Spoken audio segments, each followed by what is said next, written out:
بسم الله الرحمن الرحيم. أهلا بكم في 10 minutes basic neonatology. معلومات جديدة ومفيدة وأساسية من مصادر جديدة ومتنوعة، لعل إن شاء الله تحقق لكم بعض الفائدة. النهاردة هنتكلم على ventilator setting adjustment. مقدمة بسيطة في ventilator setting adjustment. بعض ال principles of mechanical ventilation، يعني avoid initiation of mechanical ventilation as much as possible. ما تبقاش مستعجل ان انت تبدأ تحط العيان على invasive ventilation، يعني تأنى شوية وممكن تستخدم non-invasive strategy في الأول. ال ال ال واحد من البرنسبل الفنتيليشن سيتنج، خليك يعني حط العيان على السيتنج اللي هي ممكن ما تعملش lung injury as you can. Minimize the duration of mechanical ventilation. Careful monitoring of physiological status and gas exchange is essential. يعني احنا واحنا بنتعامل مع الفنتيليتور مش بتبقى عيننا بس على الجاز اكستشينج والبي سي او 2 والاو 2 والبي اتش، انما لازم نبقى في دماغنا واحنا بنتعامل مع الفنتيليتور الفسيولوجي اوف لانج واللانج ميكانيكس. فنبقى بالاضافه للكيرفول مونيتورنج للاي بي جي برضو ناخد بالنا من اللانج ميكانيكس والادجستمنت اوف نوبس اوف فنتيليتور. الاكسلنت نيرسينج طبعا اند ريسبيراتوري كير مهم جدا، ولازم الشغل يبقى تيم وورك علشان يبقى فيه سكسس في التعامل مع الميكانيكال فنتيليشن.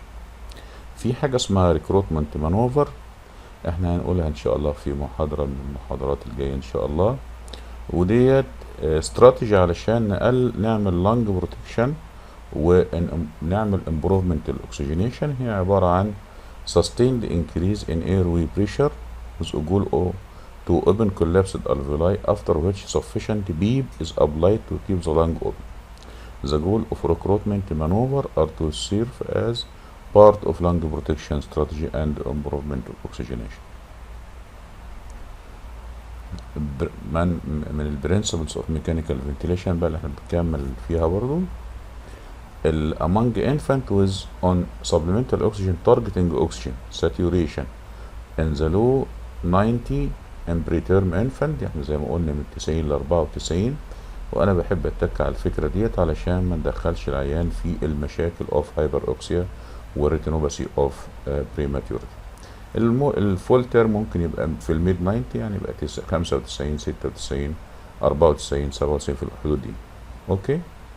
بالنسبه للسي او 2 تارجت vary based on the phase of nature of respiratory pathology. A target in 40s to low 50s is appropriate for neonates with acute respiratory disease such as RDS, but higher target permissive hypercapnia are beneficial in bronchopulmonary dysplasia and congenital diaphragmatic hernia. على فكرة ممكن يكون التارجت اوكسجينيشن عندنا اعلى من الميد 90 في بعض الحالات، زي حالات البرزيستنت بالمونري هايبرتنشن، لان البرزيستنت بالمونري هايبرتنشن الاكسجين از a therapy for this case، لانه هو بيفاسيليتيت البالمونري دايلاتيشن. ايه الفاكتورز اللي بتافكت الاكسجينيشن وبتافكت الريموفال اوف سي او 2 او وانا بحط العيان على الفنتليتور؟ اخد بالي ان الاكسجينيشن بيتاثر بالانسبيرد اوكسجين كونسنتريشن اللي هو الاف اي او 2.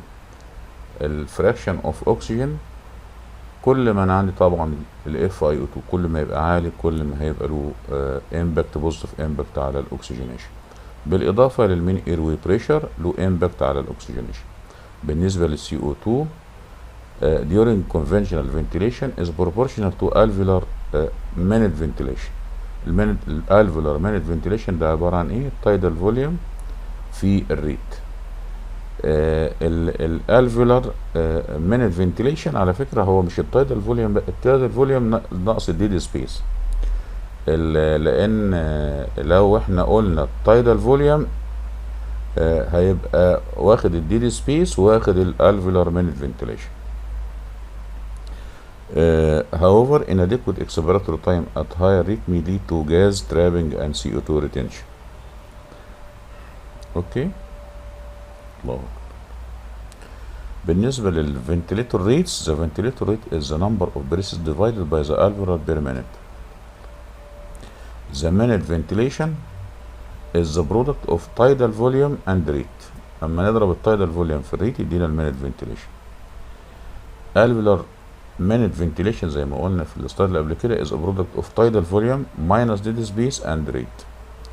lower ventilator rate decrease minute ventilation.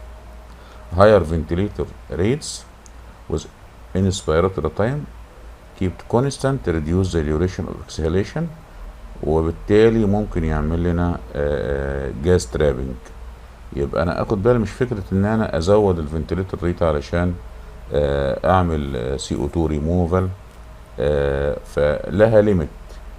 الليميت بتاعها في اللي هو الكونستانت تايم ممكن نقوله ليتر اون.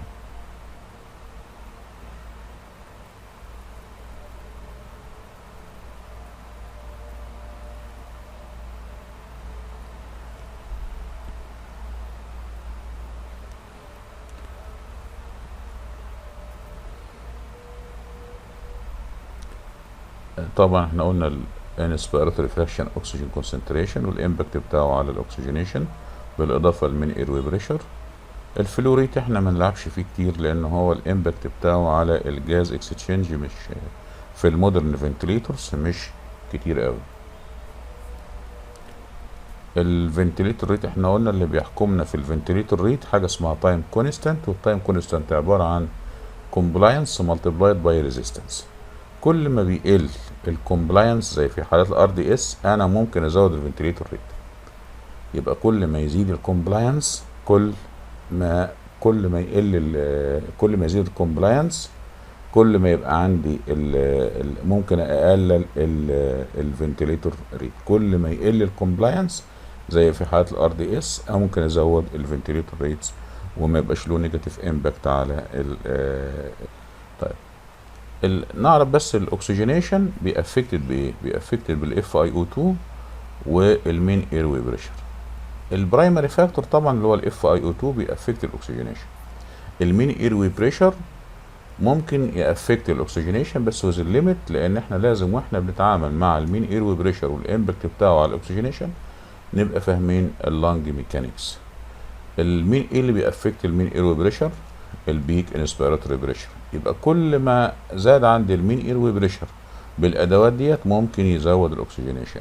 اللي زودنا البي اي بي، اللي عندنا الانسبيراتوري تايم، لو زودنا الانسبيراتوري تايم بس وزن ليميت برضه. كل الحاجات دي وزن ليميت. بوزيتيف اند اكسبيراتوري بريشر ممكن يبقى له امباكت على الاكسجينيشن. لما كل المين ايروي بريشر نسبيا لازم يبقى له فاريبل تانية بتاثر فيه، فممكن يبقى عندي الاف اي او 2 هو يمكن تقريبا البرايمري فاكتور افكتنج الاكسجينيشن. بالنسبه للسي او 2 اليمينيشن احنا عندنا السي او 2 اليمينيشن اللي بيأفكت السي او 2 اليمينيشن اللي هو المينت فنتيليشن. المينت فنتيليشن عباره عن التايدال فوليوم في الريت. التايدال فوليوم ده اللي هو الفوليوم اوف اير اكسبايرد موجود، اللي موجود فيه او انسبايرد اللي موجود في ديد سبيس وموجود في الالفيولار ديد سبيس او في الالفيولار فنتيليشن. يبقى ديد سبيس فنتيليشن والفيولار فنتيليشن المجموع بتاعهم هو اللي بيدينا التايدال فوليوم. التايدال فوليوم المينت فنتيليشن، التايدال فوليوم الفريكونسي، لان انا لو ضربت الفريكونسي اوف ريسبيراتوري في التايدال فوليوم هيدينا المينت فنتيليشن. فدي كلها فاكتورز ولكن لها اذر فاريبلز. يبقى انا السي او 2 ريتنشن او اليمينيشن بيعتمد على المينت فنتيليشن. المينت فنتيليشن يعني تايدال فوليوم وعندي فريكونسي اللي هو ريسبيراتوري ريت. يعني كل ما زودت الريسبيراتوري ريت كل ما اعمل اليمينيشن للسي او 2. والتايدال فوليوم كل ما زاد عندي التايدال فوليوم كل ما عمل elimination للسي او 2. ولكن كل هذه الاشياء او كل هذه المتغيرات within limits. الافكت اوف تشينج ان فنتليتور ريت، طبعا اما نشتغل الفنتليتور اعرف الفنتليتور ريت بيأفكت ايه، بيدي المينت، بيدي اديكوت مينت فنتيليشن. لو انا عندي اديكوت مينت فنتيليشن هيبقى عندي السي او 2 في التارجت رينج بتاعه. لو انا عندي قللت الريت هيعمل ايه؟ هيقلل المينت فنتيليشن، وبالتالي لان احنا قلنا المينت فنتيليشن عباره عن التايدال فوليوم في الريت، فانا كده واحد من الفاكتورز اللي بيأفكت المينت فنتيليشن انا قللته، وبالتالي هيقل المينت فنتيليشن، وبالتالي يحصل سي او 2 ريتنشن. لو انا عملت هاير ريت، الهاير ريت اكتر من اللازم، هيعمل ايه؟ هيعمل جاز ترابنج ويعمل سي او 2 ريتنشن. يبقى انا وانا بتعامل مع الفنتيليتور ريت ابقى افكر ان الامباكت بتاعه هيبقى له ليميت معين، وهو الامباكت بتاعه اساسا زي ما احنا شايفين كده على السي او 2. البي اي بي، الاوبتيمال بي اي بي ده بيدي اديكوت تايدال فوليوم، وبالتالي هيديني السي او 2 في التارجت رينج، وبيقلل المينيمال لانج انجن. البي اي بي حرص وانا بتعامل معاه علشان في له امباكت، نيجاتيف امباكت لما بيبقى مش في النورمال رينج على بيعمل فوليو تروما. يبقى لو انا عندي هاير بي اي بي هيقلل السي او 2 ويعمل فوليو تروما ويعمل ايرليك. لو انا قللت البي اي بي عن الايديال او عن الاوبتيمم هيقلل التايدال فوليوم، وبالتالي هيزود السي او 2. البيب، الاوبتيمال بيب هيعمل ايه؟ هيمنتين الفانكشن ريزيدوال كاباسيتي، وبالتالي هيزود الاكسجينيشن ويقلل الاتلكتسس.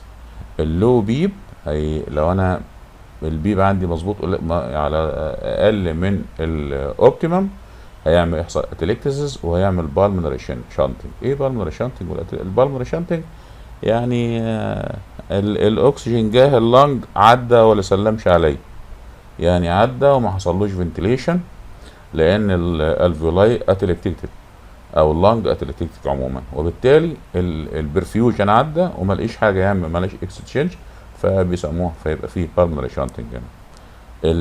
لو البيب عالي هيحصل اوفر ديستنشن. اوفر ديستنشن برضه مش هيسمح بالجاز اكستشينج، وممكن يحصل اير ليك. على فكره احنا ممكن نبقى عاملين عمليه الفنتيليشن على ليفل عالي جدا، والعيان برضه ممكن ما يبقاش الامور عنده كويسه، لان انا عندي غير الفنتيليشن في الجاز اكستشينج. الجاز اكستشينج بيعتمد على الفنتيليشن برفيوجن. البرفيوجن ده ممكن يبقى فيه مشكله نتيجه كاردياك بروبلم او نتيجه بالمونري او نتيجه بيرجستنت بالمونري هايبرتنشن او وات ايفر يعني، وبالتالي انا عندي فنتيليشن، عمليه الفنتيليشن اللي بقوم بيها كل من خلال الميكانيكال فنتيليشن. في بقى الفنتيليشن برفيوجن، فالفنتيليشن برفيوجن يبقى في سيرفيس اريا يتعمل فيها ميبقاش فيها ميس ماتشنج، نتيجه ان في يا اما في لانج انجري او في كاردياك اوتبوت قليل او فينس ريتيرن مش اديكوت يعني. وبالتالي انا عندي عمليه الجاز اكستشينج بتعتمد على فكره على حاجتين اساسيين، بتعتمد على الفنتيليشن وبتعتمد على الجاز اكستشينج. الفنتيليشن استراتيجيز ان كومن ريسبيراتوري ديزيز ده من السورس بتاع المعلومات الاسينشال اوف نيونيتال فنتيليشن. في حالات الريسبيراتوري ديستريس زي ما احنا قلنا عندنا هنا ممكن التايم كونستانت عندنا قليل نتيجه الكومبلاينس هنا قليل، فممكن هنا استخدم ريت عالي شويه. وهنا زي ما اتكينا برضو قلنا الكلام ده قبل كده، قلنا احنا الاو 2 ممكن، البي او 2 ممكن من 50 ل 70، السي او 2 ممكن من 45 ل 55، وانا بحط العيان في السيتنج في الاول على في حاله الار دي اس. الاف اي او 2 من 4 من 10 ل 7 من 10، البي اي بي من 10 ل 20، البي من 4 ل 5، الانسبيراتور تايم من 25% ل 4 من 10. لو انا بقى في مرحله البري اكستيوبيشن هنعمل ايه؟ انا هيبقى الريت انزل بريت يبقى قريب من 20 او اقل من 20، الاف اي او 2 يبقى اقل من 4 من 10، البي اي بي اقل من 15، البي يبقى اقل من 6، الانسبيراتور تايم از كما كان في الاول. الابنيا اوف بريماتيورتي، يبقى انا هحط على مينيمال سيتنج في الابنيا اوف بريماتيورتي ديت. ممكن دي انيشال سيتنج الكومن ديزيز اللي بنواجهها في النيونيت.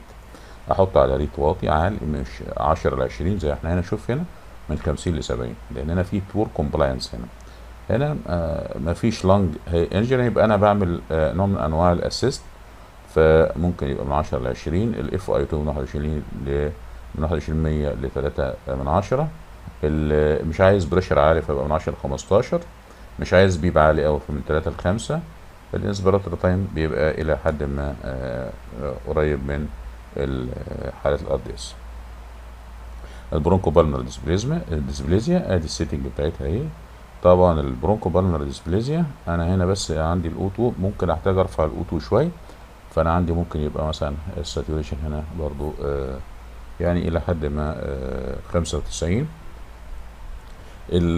عندي هنا الريت ممكن 20 ل 40. عندي البريشر هنا محتاج بريشر يبقى اعلى شويه من 15 ل 25. السيفير كيسز هتبقى اكيد ممكن هتبقى احنا عايزين بريشر اعلى شويه، وعايزين بيبقى اعلى شويه. ده في البري تيرم. في الفول تيرم عندي بيواجهنا الميكانيوم اسبريشن. الميكانيوم اسبريشن بيبقى معاه بريزيستنت بالمر هايبرتنشن. فنلاحظ ان احنا هنا محتاجين ساتوريشن يبقى عالي شويه ل 8 مثلا، ممكن يوصل 98، لان الاكسجين كجزء من التريتمنت. الريت ممكن من 30 ل 50. الاف اي او 2 من 3 من 10 ل 8 من 10. محتاج اف اي او 2 علشان اجيب ساتوريشن عالي. البي اي بي هنا محتاج لان 15 ل 25. ده ممكن دي انيشال سيتنج، ونعمل ادجستمنت ليتر اون بعد كده. اللي بيرزيستنت بالمر هايبرتنشن زي ما قلنا برضه نفس الفكره، عايزين ساتوريشن عالي، وبالتالي انا عايز ريت هنا عالي، وعايز اف اي او 2 هنا عالي. الكونجنتال ديافراجماتيك هيرنيا ده السيتنج بتاعتها. ولو انا عيان بيعمل سيرجري والنورمال لانج، دي السيتنج بتاعتها. ده انيشال سيتنج سواء في التيرم او البري تيرم. يبقى احنا عندنا انيشال سيتنج لحالات السيرجري، ميكانيكال فنتيليشن ديورنج سيرجري، كونجنتال ديافراجماتيك هيرنيا، بريزيستنت بالمر هايبرتنشن، ميكانيكال اسبريشن. 4 كونديشن هنا اهو. وعندنا 4 كونديشن قبل كده، او عندنا ريسبيراتوري ديستريس، وعندنا ابني اوبريماتيريتي، وعندنا برونكو بالمر ديسبليزيا. يبقى عندنا 7 انيشال سيتنج اعتقد مهمين جدا وبنواجههم في النيونيت، ممكن نستفيد منهم. وده تراستبل سورس اللي هو essentials of neonatal ventilation.